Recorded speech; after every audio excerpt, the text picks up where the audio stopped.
ज्ञानोबरायांच्या मंदिरामध्ये म्हणजे समाधीच्या गर्भगृहामध्ये 10 फुटांवरनं माऊलींच्या समाधीचं दर्शन चालू होतं आणि मी दर्शनाला गेले. त्यावेळेला 10 फुटांवरनं दर्शन चालू झालं.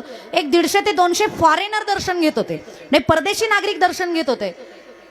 त्यांना दर्शन घेताना बघून मला थोडंसं कुतूहल वाटलं. मग त्यांचा जो गाईड होता म्हणजे त्यांना जो मार्गदर्शन करणारा माणूस होता, मी त्याला बाजूला घेतला आणि त्याला विचारलं, का रे बाबा, यांना जर तुला दाखवायचंच होतं पुणे जिल्ह्यातलंच काही, तर मग लोणावळा खंडाळा दाखवायचा, सातारा जिल्ह्यातलं महाबळेश्वर दाखवायचं, कर्जत तालुक्यातलं नेरळ माथेरान दाखवायचं, इकडं कुठं आळंदीला घेऊन आलाय, त्यांना काही ज्ञानोबा कळणार? त्यांनी सांगितलं, ताई जे तुम्हाला कळत नाहीत ना ते यांना कळतात. म्हणलं आम्हाला कळत नाही ते ज्ञानोबा ह्यांना कळले ते कसं काय?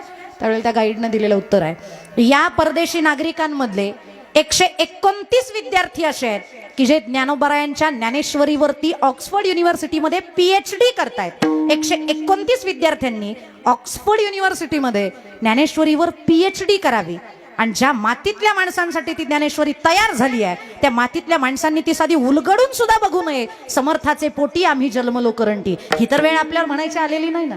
ज्ञानेश्वरी लिहिली आपल्यासाठी, वाचतात अमेरिकेतली लोक. बराक ओबामा, तुम्हाला माहिती नसेल तर सांगते, अमेरिकेचे माजी राष्ट्राध्यक्ष आहेत ते बराक ओबामा. आणि अमेरिका म्हणजे सगळ्यात श्रीमंत आणि सधन देश आहे, त्या देशाचे ते राष्ट्राध्यक्ष आहेत. पण त्यांना प्रेस कॉन्फरन्समध्ये, पत्रकार परिषदेमध्ये एक प्रश्न विचारला होता, सर ज्या वेळेला तुम्हाला चिंताक्रांतता निर्माण होते, ज्या वेळेला तुम्ही अडचणीत असता, त्यावेळेला तुम्ही काय करता? त्या माणसानं म्हणायला पाहिजे होतं, आउटिंग करतो, वाटेल ते एन्जॉय करतो. पण त्या माणसानं उत्तर दिलं, मी वाचतो. काय वाचता? म्हणजे मी फिलॉसॉफी वाचतो, मी तत्वज्ञान वाचतो. मग तत्वज्ञानापैकी कुठला तत्ववेत्ता तुमच्या आवडीचा आहे? सॉक्रेटिस, प्लुटो, मार्क्विस, इकिगाई, तुम्ही नेमकं काय वाचता? त्यावेळेला पटकन त्या बराक ओबामांनी उत्तर दिलं, गर्भात श्रीमंत असणारा देश तत्वज्ञानाच्या बाबतीत म्हणजे भारत आहे. आणि त्या भारतामध्ये 2 साहित्य कलाकृती अशा झालेल्या आहेत की त्या वाचल्यानंतर माणूस शांत होऊ शकतो. ज्या वेळेला मला बाह्यद्वंद्व चालू असतं त्यावेळेला मी महाभारत हा ग्रंथ वाचतो, आणि ज्या वेळेला मानसद्वंद्व संपवायचं असतं ना त्यावेळेला मी ज्ञानेश्वरी हा ग्रंथ वाचतो. बराक ओबामांनी सुद्धा मी ज्ञानेश्वरी वाचतो हे म्हणावं, आणि आपण मात्र त्याच्या 4 ओव्या सुद्धा रोज वाचू नये. ज्ञानोबांच्या भाषेत आपली अवस्था कशी माहिती आहे का?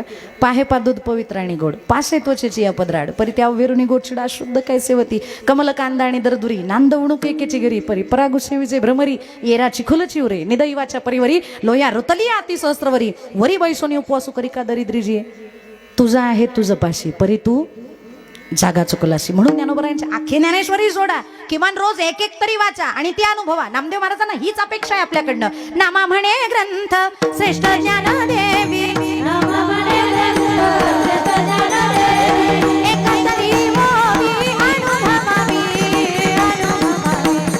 एकतरी मोवी अनुभवावी, एकतरी मोवी अनुभवावी,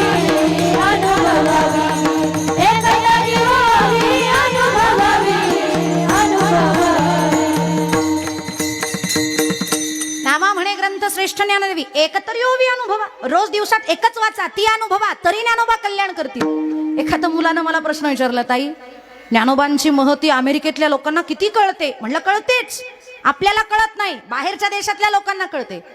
त्यानं एक प्रश्न विचारला, ताई ज्ञानोबा तिकडच जन्माला आले असते तर बरं झालं असतं. म्हणलं किती कृतज्ञ आहे हा, आपल्यावर उपकार केलेत ज्ञानोबांनी, ज्ञानोबा आपल्या मातीत जन्माला आलेत. पण त्याचा प्रश्न सुद्धा गैर नव्हता. खरंच मी विचार केला, ज्ञानोबा भारतातच का जन्माला आले, आळंदीतच का आले? ज्ञानोबांना जाता आलं असतं ना अमेरिकेला, अमेरिका, रशिया मोठमोठाले विकसित देश आहेत, डेव्हलप्ड देश आहेत, जाता आलं असतं. पण ज्ञानोबा भारतातच का आले माहितीये का? आठवडाभर हा प्रश्न आहे ना मी घोळत होता डोक्यामध्ये माझ्या, आणि मला आठवडाभरानंतर सापडलेलं उत्तर आहे. ऐका माझं उत्तर. ज्ञानोबा भारतातच का आले माहितीये? माझ्या ज्ञानोबरायांचं घर खूप मोठं आहे.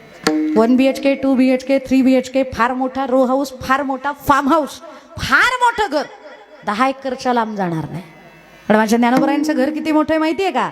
हे विश्वची माझे घर, ऐसी मती जयाची स्थिर, किंबहुना चराचर आपणची झाला. हे विश्व म्हणजे ज्ञानोबरायांचं घर आहे.